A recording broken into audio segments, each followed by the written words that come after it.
Hello everyone. ముందు వీడియోస్‌లో మనం ఐఎండీబీ డేటా సెట్ గురించి క్లియర్‌గా డిస్కస్ చేసుకున్నాము. అండ్ ఇంకా దాని రిప్రజెంటేషన్ ఎలా చేస్తామనేది కూడా క్లియర్‌గా డిస్కస్ చేసుకున్నాము. ఒకవేళ చూడకపోతే ఆ పర్టిక్యులర్ వీడియో చూసేసి ఆ తర్వాత అయితే ఈ పర్టిక్యులర్ వీడియోలోకి రండి. అండ్ ఐఎండీబీ డేటా సెట్‌లో టెన్సర్‌ఫ్లో వాడు ఏం చేస్తున్నాడంటే సింపుల్‌గా వర్డ్స్‌నన్నిటిని ఇండెక్స్ చేసేస్తున్నాడు. Like let's say for suppose beautiful ఉందనుకోండి. బ్యూటిఫుల్‌ని 1000 అనే నంబర్‌తో రిప్రజెంట్ చేస్తాడు. అండ్ సిమిలర్లీ వండర్‌ఫుల్‌ని 1001 అనే నంబర్‌తో రిప్రజెంట్ చేస్తాడు. అలాగా ప్రతి నంబర్‌ని ఇండెక్స్ చేసి, ఆ ఇండెక్స్ నంబర్‌తో రిప్రజెంట్ చేస్తున్నాడనమాట. బట్ ఈ రిప్రజెంటేషన్ వల్ల ప్రాబ్లమ్ ఏంటంటే, మోడల్ అనేది జస్ట్ ఈ నంబర్ చూసి లైక్ 1000 అనే నంబర్ చూసి బ్యూటిఫుల్ తాలూకా మీనింగ్ ఇది ఆర్ బ్యూటిఫుల్ అండ్ ఇంకా ఇంకేదన్నా వర్డ్ ఉందనుకోండి. బ్యూటిఫుల్ మీనింగ్ వచ్చే వర్డ్. ఈ 2 ఈక్వలా కాదా అనేది మోడల్ అర్థం చేసుకోలేదనమాట. ఎందుకంటే బ్యూటిఫుల్ ఎన్ని టైమ్స్ అక్కర్ అవుతుంది అన్న దాన్ని బట్టి ఇండెక్సింగ్ జరిగింది. ఓకే. అండ్ సిమిలర్‌లీ బ్యూటిఫుల్‌తో సేమ్ మీనింగ్ ఉండే వర్డ్ ఇంకొకటి లెస్ ఫ్రీక్వెంట్‌గా యూజ్ చేస్తున్నారనుకోండి. అప్పుడు ఆ పర్టిక్యులర్ వర్డ్ ఇండెక్స్ అనేది ఇంకా పెరిగిపోవచ్చు. లైక్ 10,000 అయిపోవచ్చు. సో, బ్యూటిఫుల్ ఎక్కువగా వాడుతున్నారు. కాకపోతే ఇది తక్కువగా వాడుతున్నారు. కాకపోతే రెండిటి మీనింగ్ అనేది సేమ్ అనుకోండి. అయినా సరే దీనికి 1000 ఇచ్చుద్ది. దీనికి 10,000 ఇచ్చుద్ది. ఇలా చేయడం వల్ల ఆ మోడల్ అనేది ప్రాపర్‌గా అర్థం చేసుకోలేదనమాట. మన దగ్గర ఏవైతే ఇన్‌పుట్ వర్డ్స్ వస్తున్నాయో, ఆ ఇన్‌పుట్ వర్డ్స్‌ని కరెక్ట్‌గా ఇంటర్ప్రెట్ చేసుకోలేదు. అలా కరెక్ట్‌గా ఇంటర్ప్రెట్ చేసుకోవడానికే మనం ఒక టెక్నిక్ వాడాలి. ఆ టెక్నిక్కే ఎంబెడింగ్ టెక్నిక్ అనమాట. ఈ ఎంబెడింగ్ చేయడానికి మనం ఎంబెడింగ్ లేయర్‌నైతే యూజ్ చేయొచ్చు. అండ్ ఈ ఎంబెడింగ్ లేయర్‌లో బేసికల్లీ ఏం చేస్తామంటే, మనం ఏ ఇన్‌పుట్ వర్డ్ ఇచ్చినా, ఆ ఇన్‌పుట్ వర్డ్‌ని ఒక ఫిక్స్డ్ సైజ్డ్ అరే ఆఫ్ నంబర్స్ కింద ఫార్మ్ చేస్తామనమాట. లైక్ లెట్స్ సే ఆ నంబర్ వచ్చేసి 16 అనుకుందాం. మనం ఏ వర్డ్ ఇచ్చినా సరే లైక్ డబ్ల్యూ1 ఇచ్చినా, డబ్ల్యూ2 ఇచ్చినా, డబ్ల్యూ10 ఇచ్చినా అలా ఏ వర్డ్ ఇచ్చినా సరే మన ఎంబెడింగ్ లేయర్ ఏం చేసిద్దంటే, ఈ వర్డ్స్ అన్నిటిని ఇన్‌పుట్‌గా తీసుకొని ఒక ఫిక్స్డ్ సైజ్ అంటే 16 అనుకుంటున్నాం కాబట్టి ఇక్కడ 16 సైజ్డ్ నంబర్ కింద ఫార్మ్ చేసిద్దనమాట. అండ్ ఈ 16 నంబర్స్ యూజ్ చేసి మనకి ఈ వర్డ్‌నయితే మీనింగ్‌ఫుల్‌గా రిప్రజెంట్ చేసిద్ది మోడల్‌కి. అండ్ ఈ 16 నంబర్స్ అనేవి ఎలా రిప్రజెంట్ అవుతాయంటే, సేమ్ మీనింగ్ ఉండే వర్డ్స్ లైక్ బ్యూటిఫుల్ అండ్ ఇంకా ఇంకేదన్నా వర్డ్ అనేది సిమిలర్‌గా ఉందనుకోండి. ఆ సిమిలర్ మీనింగ్ ఉండే వర్డ్స్ అనేవి దగ్గరగా ఉంటాయి. ఆ 2 వెక్టర్స్ అనేవి డిస్టెన్స్ కాలిక్యులేట్ చేసామనుకోండి. దీనికి సో, బ్యూటిఫుల్‌కి సిమిలర్‌గా ఉండే వర్డ్ ఇంకోటి లైక్ లెట్స్ సే హ్యాండ్సమ్ అనుకుందాం. బేసికల్‌గా హ్యాండ్సమ్ ఇంకా బ్యూటిఫుల్ తాలూకు మీనింగ్స్ ఆల్‌మోస్ట్ ఈక్వివలెంటే. కాకపోతే అది ఒక జెండర్‌కి యూజ్ చేస్తాం. ఇది ఇంకో జెండర్‌కి యూజ్ చేస్తాం.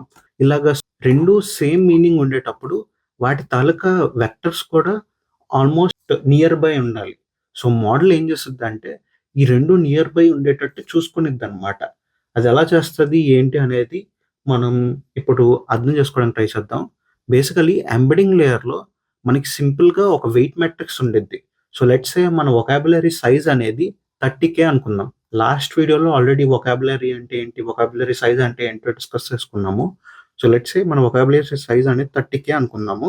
అండ్ మన ఎంబెడింగ్ వచ్చేసి అంటే మనం ఎంబెడ్ చేశాక ఒక వర్డ్ అనేది ఎన్ని నంబర్స్‌లో రిప్రజెంట్ చేయాలనుకుంటున్నామో ఆ నంబర్ అనేది ఇదనమాట. సో, లెట్స్ సే 16 సైజ్డ్ అరేతో రిప్రజెంట్ చేయాలనుకుంటున్నాం మన వర్డ్‌ని. ఇప్పుడు మన వెయిట్ మ్యాట్రిక్స్ తాలూకు సైజ్ వచ్చేసి 30,000 క్రాస్ 16 ఉండిద్దనమాట. ఈ 30,000 క్రాస్ 16 వెయిట్ మ్యాట్రిక్సే మన ఎంబెడింగ్ లేయర్‌లో ఉండిద్ది. మన ఎంబెడింగ్ లేయర్‌లో సింపుల్‌గా ఈ వెయిట్ మ్యాట్రిక్స్ ఉంటది. అండ్ ఈ వెయిట్ మ్యాట్రిక్స్ అనేది మోడల్ అప్‌డేట్ చేసిద్ది. మోడల్ ఈ వెయిట్ మ్యాట్రిక్స్‌ని అప్‌డేట్ చేసిద్ది ఇన్ బ్యాక్ ప్రొపగేషన్. మీకు already pre trained embedding techniques కూడా ఉంటాయి. Like word to vec or glove ఇలాంటి ప్రీ ట్రైన్డ్ ఎంబెడింగ్ టెక్నిక్స్ కూడా యూజ్ చేయొచ్చు. వీటి గురించి మేబీ ఫ్యూచర్ వీడియోస్‌లో డిస్కస్ చేసుకుందాము. ఆర్ మీరు ప్రీ ట్రైన్ చేయకుండా just simple embedding layer use చేసైనా చేయొచ్చనమాట. ఇలాగా ఎంబెడింగ్ చేయాలనుకున్నప్పుడు మీకు ఒక వెయిట్ మ్యాట్రిక్స్ ఉండిద్ది. ఆ వెయిట్ మ్యాట్రిక్స్‌లో మల్టిపుల్ వర్డ్స్‌కి వెయిట్స్ ఉంటాయన్నమాట. లైక్ వర్డ్ 1కి మీకు 16 వెయిట్స్ ఉంటాయి. లైక్ ఇది వెయిట్ 1, ఇది వెయిట్ 2, ఇది వెయిట్ 3, ఇది వెయిట్ 16 అండ్ ఇంకా వర్డ్ 2కి 16 వెయిట్స్ ఉంటాయి. ఇది వెయిట్ 1, ఇది weight 2, weight 3, weight 16 and similarly word 30కి కూడా 16 వెయిట్స్ ఉంటాయి. సో, ఇలాగా ప్రతీది ఫిక్స్డ్ నంబర్ ఆఫ్ నంబర్స్‌తో రిప్రజెంట్ చేస్తామన్నమాట.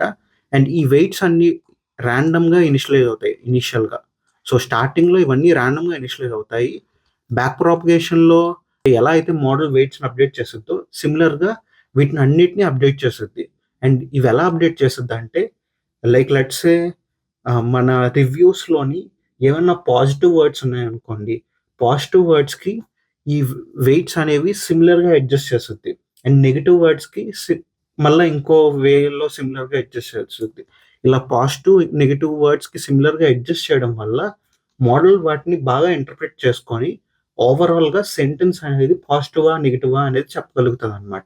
అలా అయితే బ్యాక్ ప్రాపగేషన్ ద్వారా ఈ వెయిట్స్ అనేవి అప్డేట్ అవుతూ ఉంటాయి. బేసికలీ సో లెట్స్ సే ఇది మన ఇన్పుట్ అనుకోండి. ఈ ఇన్పుట్ ఉండేటప్పుడు మనకి ఎంబెడింగ్ లేయర్లో ఈ వెయిట్ మ్యాట్రిక్స్ ఉండిద్ది. అండ్ ఈ వెయిట్ మ్యాట్రిక్స్ ద్వారా మనం ఇన్పుట్ ఎలా పాస్ చేస్తామంటే ఆర్ఎన్ఎన్కి, సో లెట్స్ సే మన ఇన్పుట్ ఏరియాలోని 1 ఉందనుకోండి, 1 ఇండెక్స్లోని చూస్తాం. అంటే ఈ ఎంబెడింగ్ లేయర్లో ఉన్న వెయిట్ మ్యాట్రిక్స్లో 1 ఇండెక్స్ చూస్తాం. అండ్ 1 ఇండెక్స్లో 16 వెయిట్స్ తీసుకుంటాం. ఈ 16 వెయిట్స్ని మనం ఆర్ఎన్ఎన్కి ఇన్పుట్గా పంపిస్తాం అనమాట.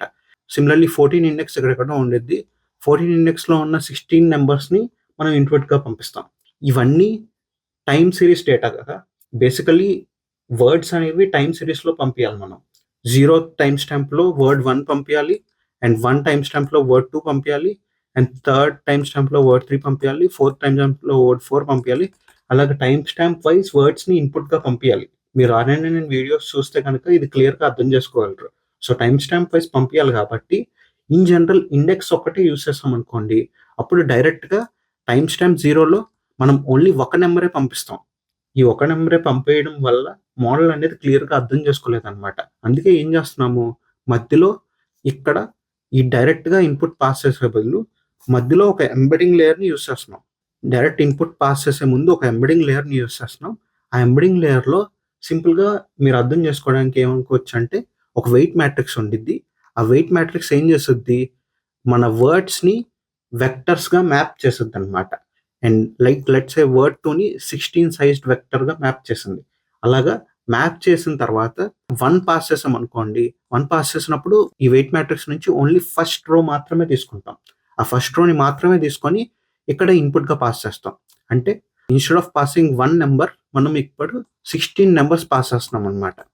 అండ్ ఈ 16 నెంబర్స్ టైమ్ స్టాంప్ 0లో ఒకటి పాస్ చేస్తాం. అంటే టైమ్ స్టాంప్ 0లో ఈ 1 తాలూకా 16 నెంబర్స్ పాస్ చేస్తాం. అంటే వర్డ్ 1 తాలూకా 16 నెంబర్స్.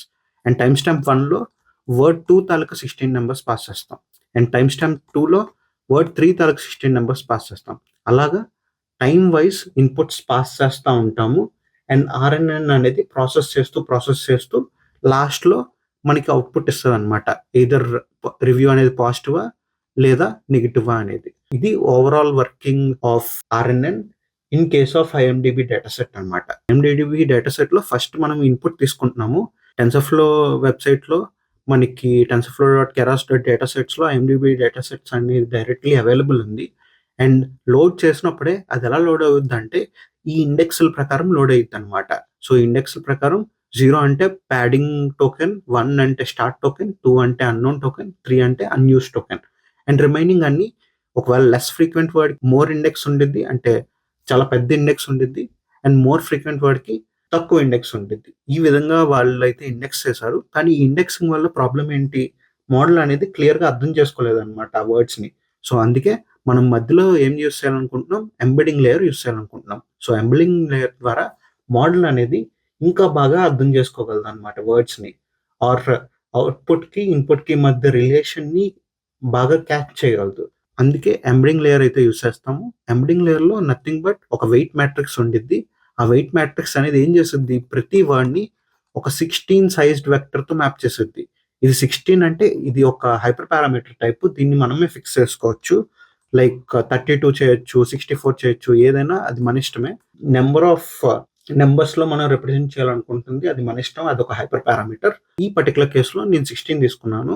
ఈ ఎంబెడింగ్ లేయర్ అనేది కూడా బేసికలీ బ్యాక్ ప్రాపగేషన్లో అప్డేట్ అవుతూ ఉండిద్ది అనమాట. ఎప్పుడైతే మనం ఇన్పుట్ పంపించాలనుకుంటామో ఆర్ఎన్ఎన్ సెల్కి ఏం చేస్తాము, ఈ 1 తీసుకొని ఈ పర్టికులర్ మ్యాట్రిక్స్లో ఫస్ట్ రోలో ఉండే 16 నెంబర్స్ని తీసుకొని పాస్ చేస్తాం అనమాట. అండ్ సిమిలర్లీ సెకండ్ టైం స్టాంప్లో 14 వస్తే సో 14th రోలో ఉండే 16 నెంబర్స్ని పంపిస్తాం. ఈ విధంగా అయితే మోడల్కి ఇన్పుట్స్ పంపిస్తూ ఉంటాము. అండ్ వన్స్ ఇన్పుట్ పంపించాక అది అవుట్పుట్ ప్రెడిక్ట్ చేసేది. అవుట్పుట్ ప్రెడిక్ట్ చేశాక లాస్ క్యాలిక్యులేట్ చేస్తాం. లాస్ క్యాలిక్యులేట్ చేశాక వెయిట్స్ అనేవి అప్డేట్ అవుతూ ఉంటాయి అన్నమాట ఆప్టిమైజర్ ద్వారా. వెయిట్స్ అప్డేట్ చేసేటప్పుడు ఫస్ట్ W2, ఆ తర్వాత W1, ఆ తర్వాత W0, ఆ తర్వాత ఎంబెడింగ్లో ఉండే వెయిట్స్ కూడా అప్డేట్ అవుతాయి. ఈ విధంగా అయితే ఈ ఎంబెడింగ్ వెయిట్స్ కూడా అప్డేట్ అవడం ద్వారా మోడల్ అనేది ఆటోమేటిక్గా దాంట్లో అదే వర్డ్స్ తాలూకా మీనింగ్ అయితే అర్థం చేసుకోగలుగుతుంది అనమాట. మీకు ఎంబెడింగ్ గురించి బేసిక్ ఐడియా తెలుస్తుందని అనుకుంటున్నాను. That's it for this video. Thank you everyone. By by.